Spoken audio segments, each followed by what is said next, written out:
তো লাশ এই আদ্দিন ফার্নিচারের এইটার ভিতরে এখানে একটা তিনতলা স্ট্রাকচার করা আছে। এটার উপরে ওই অর্ধগলিত লাশটা পাওয়া যায়। তো আমরা গিয়ে দেখি যে এটা কাঁথা মোড়ানো অবস্থায় এই অর্ধগলিত লাশটা পাওয়া গিয়েছে।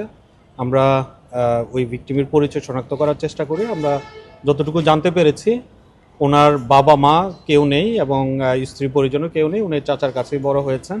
ওনার চাচার কাছ থেকে আমরা শুনলাম যে সর্বশেষ কবে থেকে ওনাকে দেখতে পাচ্ছে না।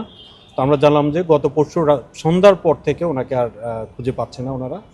তো আমরা ধারণা করছি তাহলে হয়তো গত পরশু সন্ধ্যার পরে কোনো একটা সময় এখানে উনি আর একটা বিষয় আমরা জানতে পেরেছি যে উনি এখানেই থাকতেন, রাত্রিবেলায় এখানেই রাত্রি যাপন করতেন এবং আশেপাশে সামনে কদমতলী এলাকায় হচ্ছে সিগারেট পান এগুলো চা বিক্রি করতেন এবং রাত্রেবেলা এখানে প্রবেশ করে এই স্ট্রাকচারের তিনতলা এখানে উনি ঘুমিয়ে থাকতেন আর কি। তো ওনার যে অর্ধগলিত লাশটা পেলাম আমরা এটা পোস্টমর্টমের জন্য প্রেরণ করছি।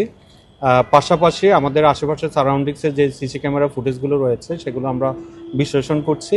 এখানে এটা কি ন্যাচারাল ডেথ হয়েছে কিনা, স্বাভাবিক মৃত্যু হয়েছে কিনা ঘুমিয়ে থাকা অবস্থায়, সেটা পোস্টমর্টম রিপোর্ট পাশাপাশি আমাদের সিসি ক্যামেরা ফুটেজ বিশ্লেষণ করলে আমরা সেটা নিশ্চিত হতে পারবো যে আশেপাশে কেউ ঢুকেছে কিনা ওনার সাথে এবং এখানে বহিরাগত কেউ প্রবেশ করে এই ঘটনাটা ঘটিয়েছে কিনা এই বিষয়গুলো আমরা নিশ্চিত হতে পারবো সিসি ক্যামেরা ফুটেজ বিশ্লেষণ করার।